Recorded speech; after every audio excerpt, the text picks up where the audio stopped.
أشهد أن لا إله إلا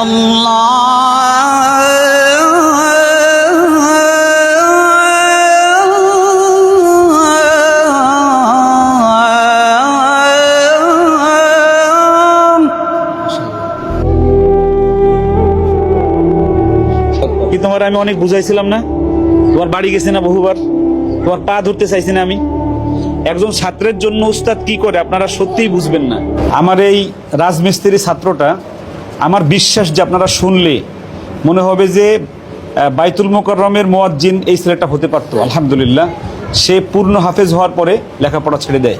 একটু আমরা দুইজনের আযান একসাথে শুনি, আপনাদের কেমন লাগে এবং মুসলিমের এখনো ফিরে আসা উচিত কিনা আপনারা সেই বিষয়টা একটু বলে যাবেন। الله أكبر الله أكبر الله أكبر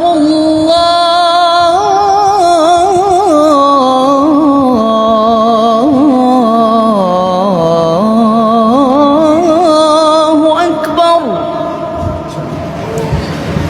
أشهد أن لا إله إلا الله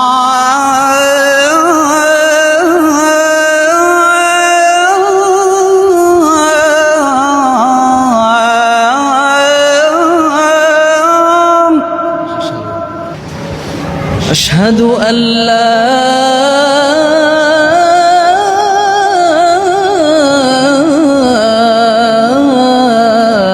إله إلا الله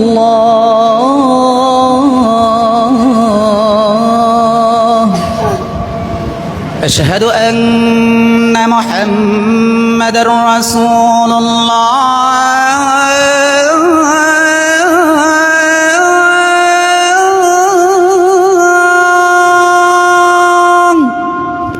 أشهد أن محمد رسول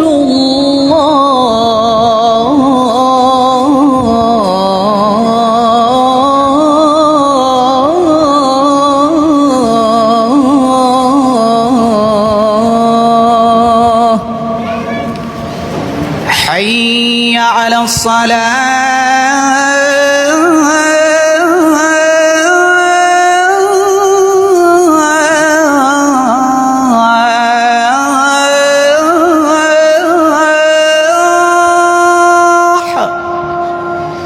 حي على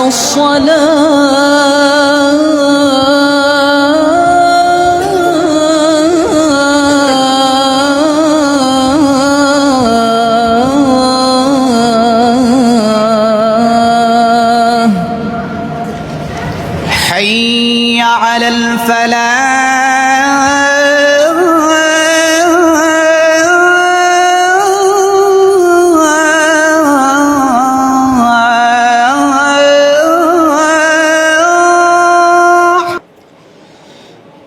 حي على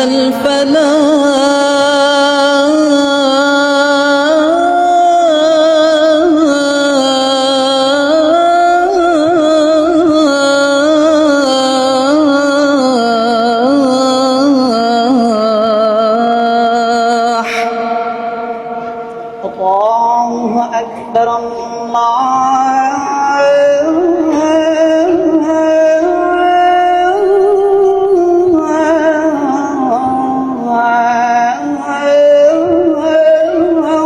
أكبر لا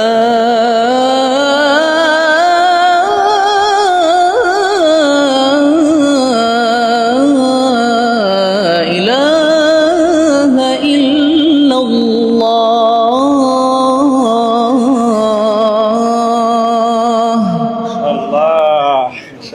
আমি সত্যি মন থেকে বলি, মানে ওনার আজানটা শুনে সত্যি আমি নিজেই একজন মুগ্ধ হয়ে গেছি। আলহামদুলিল্লাহ, মানে সত্যি অন্তরটা জুড়ে গেছে। আমি বাজানের মন্তব্য শুনতে যাচ্ছি আর কি।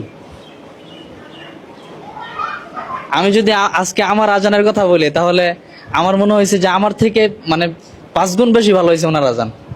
মাশাআল্লাহ। আমার কাছে রায়হান মন্তব্য শুনতে চেয়েছে। আমি এই মুসলিমকে কোলে পিঠে করে মানুষ করেছিলাম, হাফেজ হয়েছিল।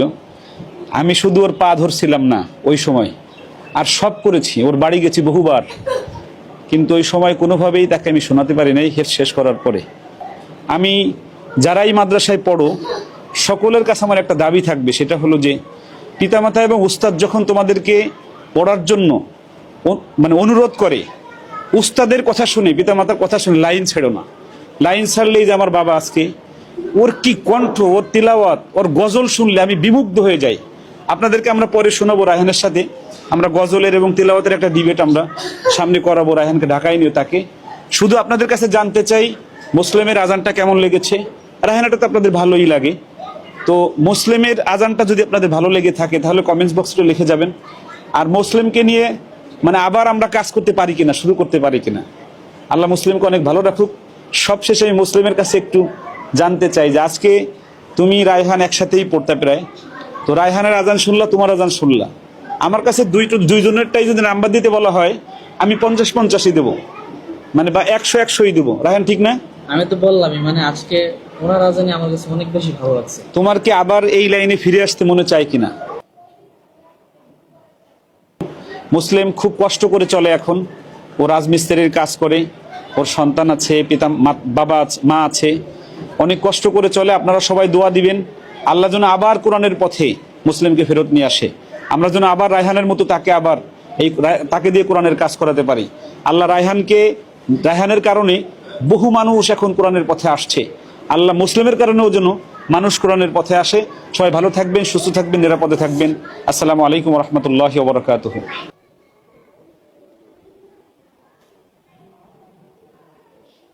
কি তোমার আমি অনেক বুঝাইছিলাম না? তোমার বাড়ি গেছে না বহুবার, তোমার পা ধরতে চাইছি না আমি? একজন ছাত্রের জন্য উস্তাদ কি করে আপনারা সত্যিই বুঝবেন না।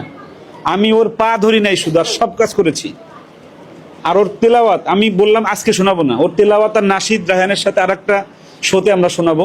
আরেকটা আপনারা যদি শুনতে চান, আমরা মুসলিমকে নিয়ে আরেকটা রায়হানের সাথে আমরা শোনাবো ইনশাল্লাহ। ও চোখে পানি ধরে রাখতে পারে নাই একটাই কারণে, ও এখন বুঝতে পারতেছে ও কোথায় থাকতো, কোথায় আছে এখন। এই ভুল কারো যেন না হয়। আমার ছোট ছাত্র যারা আছে বাবারা, কেউ কোনোদিন এই ভুল করা যাবে না। এই ভিডিও দেখে একটা জিনিস শিখতে হবে যে কোনোভাবে ভুল করা যাবে না। ছাত্র বয়সে শয়তান যত ওয়াসওয়াসা দিক, কখন লাইনচ্যুত হওয়া যাবে না। তাই ঠিক না?